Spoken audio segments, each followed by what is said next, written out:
Bienvenue dans le podcast de la Terre à l'assiette. Quand on reprend et quand on pense transmettre, en fait, on n'est qu'un trait d'union, mais on est riche d'un passé, puis il y a plein de potentiel.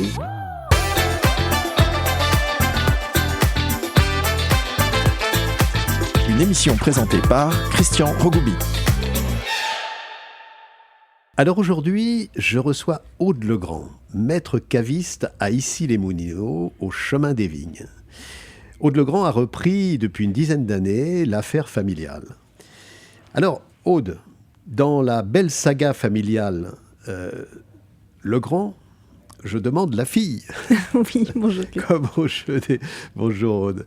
C'est une histoire extraordinaire quand même, ton histoire, de transmission de plus de 100 ans. Et même en même temps, c'est une histoire étonnante, parce que c'est une histoire de transmission depuis très longtemps, mais c'est une histoire de modernité relationnelle à travers ce que tu as généré, ce que ton frère également a généré.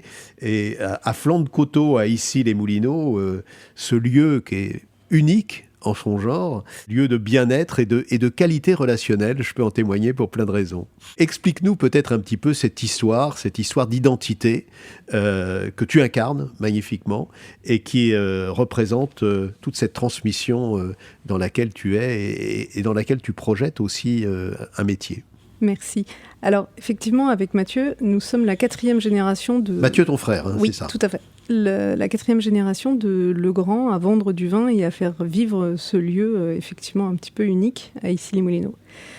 Quand on reprend et quand on pense transmettre, en fait, on n'est qu'un trait d'union. Donc, mais on est riche d'un passé et puis il y a plein de potentiel. Mais il faut néanmoins vivre dans son présent. Donc il faut et inventeur d'un avenir, on va en parler. Et inventeur d'un avenir.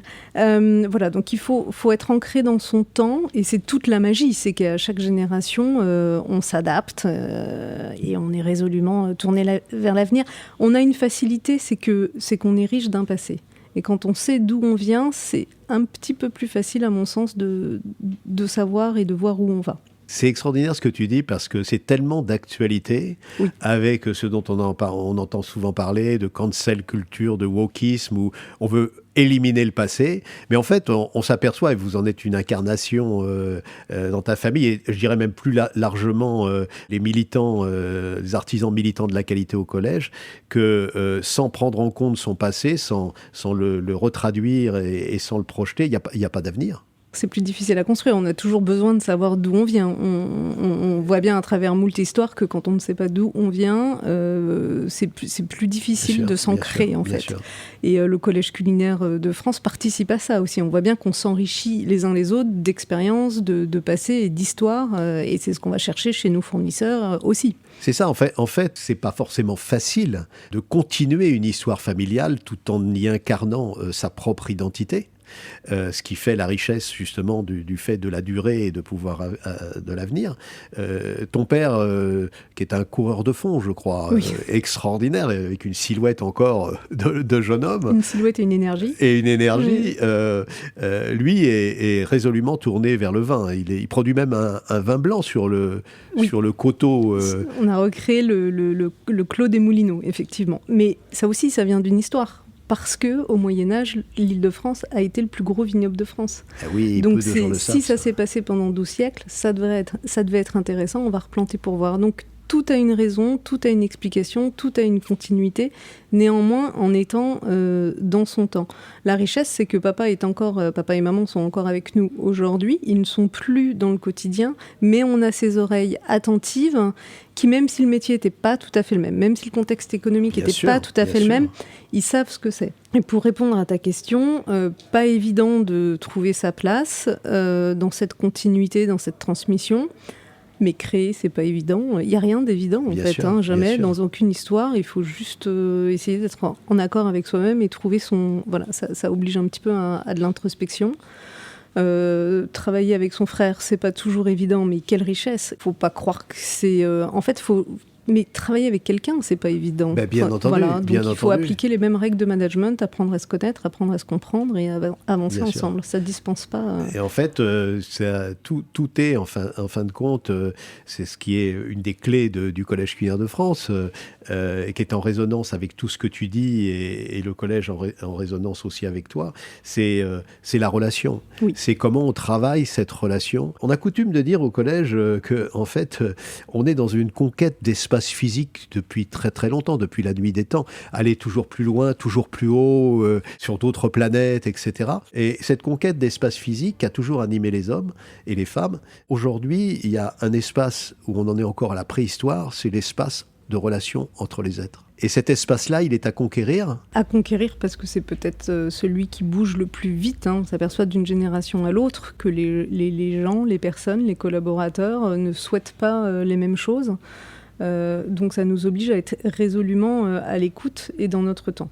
Ça, parce que sans collaborateur, on va nulle part. Donc voilà, il faut apprendre à entendre, à comprendre et à faire évoluer cette partie-là, je pense. Avec aussi des constats qui montrent que les individus se trouvent aussi réduits dans les systèmes où on est.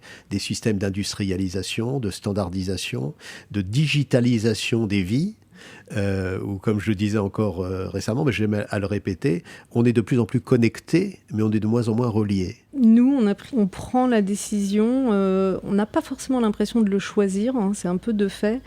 Du coup, on a notre îlot, le restaurant, les caves, l'activité de caviste, donc de commerce, de proximité aussi, de s'intégrer dans un quartier, dans une vie locale, et de pas forcément se démultiplier, surdévelopper tout le temps. On voit tous nos collaborateurs tous les jours. Et ça fonctionne aussi avec nos fournisseurs et puis avec nos clients. Beaucoup de quartiers, beaucoup de fidélité, Et quelque part, on se sent un peu protégé aussi parce qu'on connaît nos fournisseurs, même si on en a régulièrement des nouveaux. On connaît nos collaborateurs. Pareil, même si on en a régulièrement des nouveaux, on a aussi un noyau d'équipe qui est là depuis longtemps. Et on connaît nos clients. Et même s'il y en a régulièrement des nouveaux, on a aussi des noyaux fidèles. Alors, on va continuer là-dessus. Mais avant, on va lancer ce qu'on appelle le toc-toc qui est là.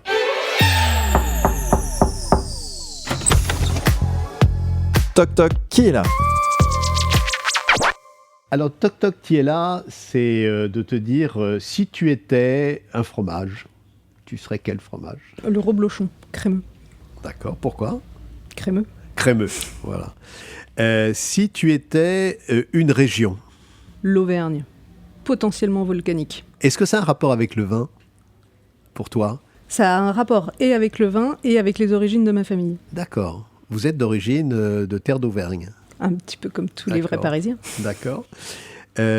Si tu étais un accessoire de cuisine? Le fouet. Très bien. Ça veut dire l'énergie, ça, pour toi. Incorporation de l'oxygène. D'accord. Un autre maître caviste ou un autre cuisinier ou est-ce que tu as un maître caviste qui te vient en tête? Cyril Coniglio, qui est installé dans la vallée du Rhône, et voilà, qui est président de la Fédération des cavistes indépendants et qui est quelqu'un qui m'a beaucoup inspiré dans son chemin de vie, qui n'a pas toujours été évident. Et voilà, j'ai trouvé que... D'où la rencontre à chaque fois qui ouvre des choses.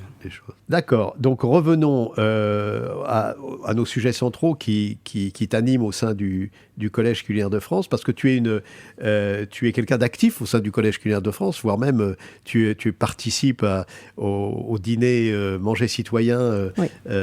Avec cette association Manger Citoyen qu'on a créée à partir du Collège culinaire de France. Pourquoi? Ça veut dire quoi pour toi? Ça veut dire que de la terre et de la mer jusqu'à l'assiette, il y a toute une chaîne humaine qui est à prendre en considération jusqu'aux citoyens, clients, consommateurs, comme on veut. Ce sont des maillons, tout ça, ça résonne. Il y a une cohérence globale qui me parle, qui me touche. Et effectivement, je pense que le commerce de proximité qu'on représente est un des maillons de cette chaîne, entre les producteurs, entre le client, le consommateur, et que si tout est cohérent et tout peut être une synergie, Et donc se rencontrer les uns les autres et travailler dans le même sens avec la même éthique et les mêmes principes, c'est rassurant. Oui, et je pense que on a l'impression aussi, c'est tout ça qui nous est remonté au Collège Cuillère de France, on a l'impression de construire dans la durée plutôt que d'être soumis à cette immédiateté qui peut permettre de faire des choses très rapides, voire même performantes. Mais ces performances-là, le problème aujourd'hui, c'est qu'elles ont du mal à s'inscrire dans la durée. J'ai pas d'exemple de choses faites vite qui durent longtemps. Je pense que pour pérenniser et pour durer, il faut accepter de mettre du temps au temps. Dans le vin, on le vit tous les jours. On peut faire rapide, mais en général, les vins qui durent dans le temps, les vignobles qui durent dans le temps ne se font pas en un jour. Le problème, c'est cette philosophie qu'on partage évidemment, mais c'est que tu as une injonction de l'immédiateté aujourd'hui, à tous les niveaux. Il faut aller vite. Oui. On a l'impression d'être un peu dans une course en avant et Moi, il y a pas longtemps, je me suis arrêtée, je dis en fait, on court après quoi là ? Et du coup, de prendre le temps, je pense qu'il est urgent d'avancer doucement. J'ai une formule qui se retrouve dans pas mal de nos activités, c'est il faut prendre le temps d'aller vite. Oui. En fait. Oui, la marche lente fait parfois prendre te permet d'aller mais beaucoup on plus tourne vite. un peu dans le... Oui, on va dans un monde qui avance très vite. Effectivement, il y a une sorte d'injonction et de dire, et finalement, si j'y réponds pas, il va se passer quoi ? Voilà. En fait, ce que tu dis, et ça résonne énormément avec la philosophie du collège, c'est avant tout se poser des questions. On n'apprend plus à se poser des questions. Et puis, et ça, on le retrouve au sein du collège aussi, construire pour que ça dure, en fait. Et ça, c'est aussi se remettre soi en question, c'est construire pour que ça dure après nous, donc reprendre un peu d'humilité, se remettre comme juste un passeur. Et je reviens à ce qui dure ne se construit pas rapidement, ça nous échappe, accepter de ne pas faire correctement tout de suite. Mais quand on avance plus doucement, c'est plus facilement récupérable aussi. Tu dis une chose très, très intéressante parce que ça me permet d'associer sur le fait que, en fin de compte, on sort d'une société, et on est encore dans cette société, où il faut arriver à quelque chose. Et en fin de compte, c'est l'erreur. C'est le chemin qui est important. Oui. Beaucoup plus on n'arrive jamais nulle part. Et donc, cette transmission fait partie du chemin. Et le chemin est d'une richesse extraordinaire si on sait en jouir et si on sait en tirer toutes les... Oui, il faudrait remettre un petit peu de contemplation dans tout ça, voilà, bien effectivement. Sûr, bien sûr. Contemplation active en même temps, parce qu'il faut... L'un n'empêche pas l'autre. Ouais. Exactement. Alors, deuxième interview qu'on lance, c'est fromage ou dessert ? C'est fromage ou dessert ? Justement, t'es fromage ou dessert ? Un fromage. Fromage. Ville ou campagne ? Au quotidien, ville. D'accord. Mais j'ai besoin de la campagne. T'as besoin de la campagne. Mais t'es un peu la campagne à la ville quand même, toi, non ? Avec votre flanc de coteau à Issy-les-Moulineaux. Oui, on a créé un petit coin, mais on est quand même résolument dans la ville. Oui. Entrepreneur ou salarié ? Alors, l'un sans l'autre, ça n'existe pas. D'accord. Travail ou vacances ? Apprendre à savoir recharger ses batteries au travail. Les vacances sont plus sereines comme ça. Vie personnelle ou vie professionnelle ? Je bois tous les jours à table. Donc, et puis je travaille en famille. Les deux sont quand même très intimement liés chez moi. Voilà, oui. Mais je pense que c'est l'avenir aussi, parce que c'est très très difficile de dissocier les deux, de les séparer. Je pense que l'observation qu'on peut faire, c'est que quand elles sont séparées, elles ne sont pas bien dans les deux cas.